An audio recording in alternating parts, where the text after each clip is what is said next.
नमस्कार। Mithila study circle से मैं डॉक्टर प्रियदर्शी आपका इस चैनल पर स्वागत है, अभिनंदन है। हम लोग प्रश्नोत्तर के माध्यम से बिहार बोर्ड के संस्कृत विषय की तैयारी कर रहे हैं और आज का पाठ है कर्मवीर कथा। इस पाठ से जितने भी प्रश्न पूछे जाते हैं, पूछे गए हैं और पूछे जाने की संभावना है, सबका संकलन आज के इस पाठ में है। इस पाठ को जरूर देखें और इस पाठ से जो भी प्रश्न आपके परीक्षा में होगा वह पहले से आप देखे हुए रहेंगे।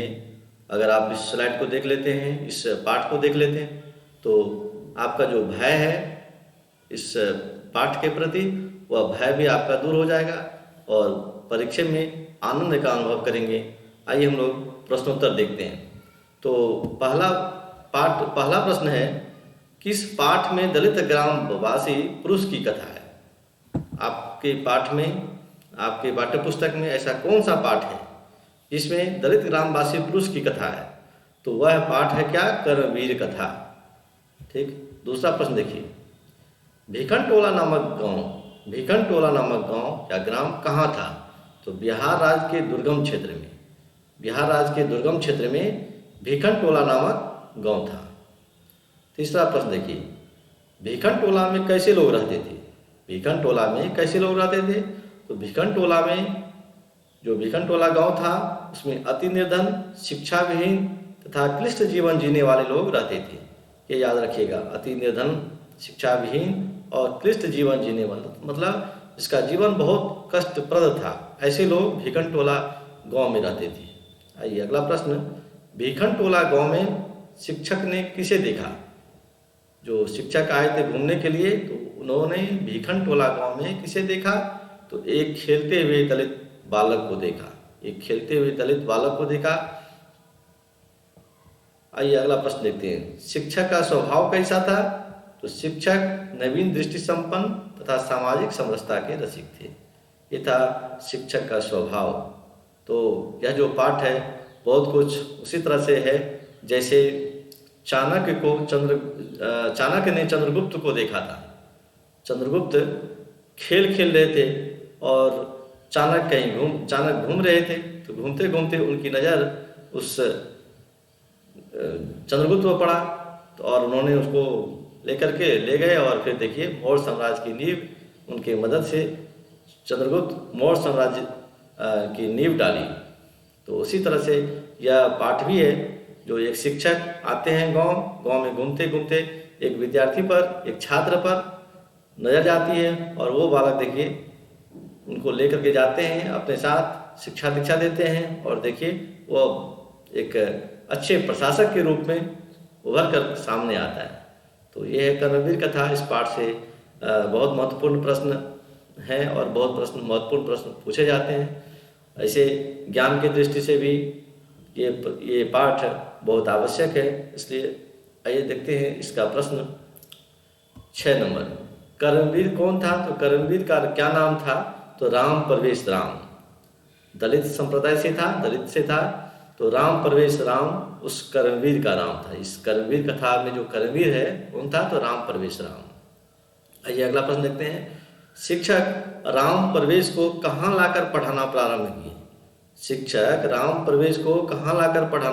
किए? तो अपने विद्यालय में राम प्रवेश राम को लाकर पढ़ाना प्रारंभ करते हैं। आइए अगला प्रश्न देखते हैं, बालक किसके शिक्षण शैली से आकृष्ट हुआ? तो शिक्षक के शिक्षण शैली से आकृष्ट हुआ बालक। अगला प्रश्न, स्नातक परीक्षा में प्रथम स्थान प्राप्त कर किसकी ख्याति बढ़ी? स्नातक परीक्षा में प्रथम स्थान प्राप्त कर किसकी ख्याति बढ़ी? तो महाविद्यालय की ख्याति बढ़ी। अगला प्रश्न, कर्मवीर राम प्रवेश कहाँ उन्नत स्थान प्राप्त किया? देखिए उन्नत स्थान प्राप्त करते हैं केंद्रीय लोक सेवा परीक्षा में, और यही 11 नंबर प्रश्न की, राम प्रवेश किस परीक्षा में प्रथम स्थान प्राप्त किया? तो स्नातक परीक्षा में। ये याद रखेंगे, जहाँ उन्नत स्थान है और इसमें प्रथम स्थान है, प्रथम स्थान वाला जब प्रश्न रहे तो स्नातक परीक्षा में लिखेंगे और उन्नत स्थान वाला प्रश्न रहे तो केंद्रीय लोक सेवा आज परीक्षा लिखेंगे, मतलब यूपीएससी की जो एग्ज़ाम होती है उसमें उन्होंने उन्नत स्थान प्राप्त किया था। आइए अगला प्रश्न देखते हैं। 12 नंबर, किसके अर्थाभाव की स्थिति में भी राम प्रवेश महाविद्यालय में प्रवेश लिया? किसके अर्थाभाव की स्थिति में भी राम प्रवेश महाविद्यालय में प्रवेश लिया? तो माता पिता के, पितरों का मतलब होता है माता पिता, माता और पिता के अर्थाभाव की स्थिति में भी राम प्रवेश महाविद्यालय में प्रवेश लेते हैं। 13 नंबर का प्रश्न देखिए, साक्षात्कार में समिति के सदस्य किस लिए प्रसन्न हुए? जब राम यूपीएससी का इंटरव्यू देने गए थे तो इंटरव्यू बोर्ड के सदस्य प्रसन्न हुए। क्यों प्रसन्न हुए? तो देखिए क्या है कारण, ये आप जानिए। राम के अति निम्न आर्थिक पृष्ठभूमि और दलित परिवार से होते हुए भी परिश्रम और अभ्यास से केंद्रीय लोक सेवा परीक्षा के साक्षात्कार में पहुंचने से समिति के सदस्य प्रसन्न हुए। तो इस प्रकार का अगर प्रश्न पूछता है तो ये उसका कारण है। इस तरह से आप लिखेंगे इसका। अगला प्रश्न देखिए 14 नंबर, राम की प्रतिष्ठा कहाँ कहाँ देखी जाती है? राम की प्रतिष्ठा कहाँ कहाँ देखी जाती है? तो राम की प्रतिष्ठा नगर में, महाविद्यालय में, विश्वविद्यालय परिसर में, अपने प्रांत और केंद्रीय प्रशासन में देखी जाती है। राम प्रवेश की प्रतिष्ठा कहाँ कहाँ देखी जाती है? तो ये सब जगह है जहाँ उनकी प्रतिष्ठा देखी जाती है। 15 नंबर का प्रश्न, लक्ष्मी कैसे पुरुषों के पास जाती है? तो उद्योगी जो उद्योगी पुरुष होते हैं, लक्ष्मी वैसे ही पुरुषों के पास जाते हैं। आइए अगला प्रश्न देखते हैं हम लोग। 16 नंबर, किससे कर्मवीर केंद्रीय लोक सेवा परीक्षा में उन्नत स्थान प्राप्त किया? किससे कर्मवीर लोक सेवा परीक्षा में उन्नत स्थान प्राप्त किया? किससे? देखिए तो ये है उसका उत्तर, अपने स्वाध्याय और व्यापक विषय ज्ञान से। यही है, अपने स्वाध्याय से और व्यापक विषय ज्ञान से कर्मवीर केंद्रीय लोक सेवा परीक्षा में उन्नत स्थान प्राप्त किया। 17 नंबर का प्रश्न देखिए, कर्मवीर कथा शीर्षक पाठ क्या उपदेश देती है या क्या संदेश देती है? देखिए इसका क्या उत्तर होगा। कर्मवीर कथा शीर्षक पाठ उपदेश देती है या संदेश देती है, दोनों ही तरह का जो प्रश्न है जो लिखा रहेगा उसको आप सेट कर लेंगे कि निर्धन, दलित, शोषित, वंचित बालक भी, निर्धन, दलित, शोषित, वंचित बालक भी शिक्षक के समुचित निर्देश से पढ़ लिखकर जानकार होकर देश और विश्व के सशक्त पुरुष हो सकता है। देश और विश्व के सशक्त पुरुष हो सकता है। तो इसमें शिक्षक की जो भूमिका है वह बहुत महत्वपूर्ण है, और खासकर शिक्षक की महत्वपूर्ण भूमिका तो है ही, खासकर विद्यार्थी की भी बहुत भूमिका है। विद्यार्थी अगर शिक्षक के समुचित निर्देश का पालन न करे तो वो फिर कैसे आगे बढ़ सकता है, ये भी बात है। आइए अगला प्रश्न हम लोग देखते हैं, कर्मवीर कथा शीर्षक पाठ क्या शिक्षा देती है? कर्मवीर कथा शीर्षक पाठ क्या शिक्षा देती है? देखिए कर्मवीर कथा शीर्षक पाठ हमें शिक्षा देती है कि विद्या अभ्यास का अनुसरण करती है। विद्या अभ्यास करेंगे तो विद्या आएगी। विद्या अभ्यास का अनुसरण करती है।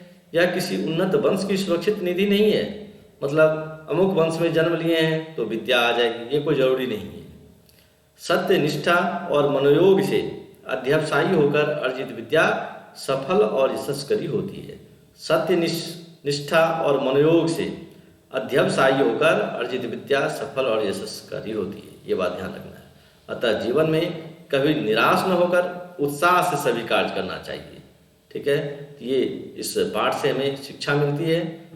आइए हम अगले प्रश्न की ओर बढ़ते हैं। 19 नंबर का प्रश्न, राम की पारिवारिक पृष्ठभूमि कैसी थी? ये भी महत्वपूर्ण प्रश्न है। पारिवारिक पृष्ठभूमि कैसी थी?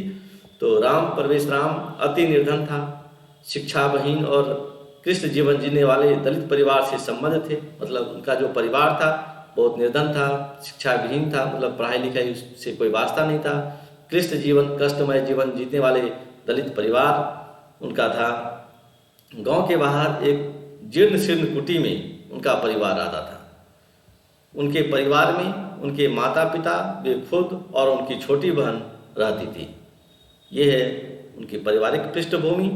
आइए अगले प्रश्न देखते हैं हम लोग। राम के घर से प्राथमिक विद्यालय कितनी दूर थी? तो कोस भर जिसको कहते हैं कोस भर की दूरी पर ऐसे एक कोस बराबर 3 किलोमीटर होता है, परंतु आपको जब प्रश्न पूछेगा तो इसके उत्तर में यही रहेगा ऑब्जेक्टिव में, कोस भर। ठीक है, आइए अगला प्रश्न देखते हैं हम लोग।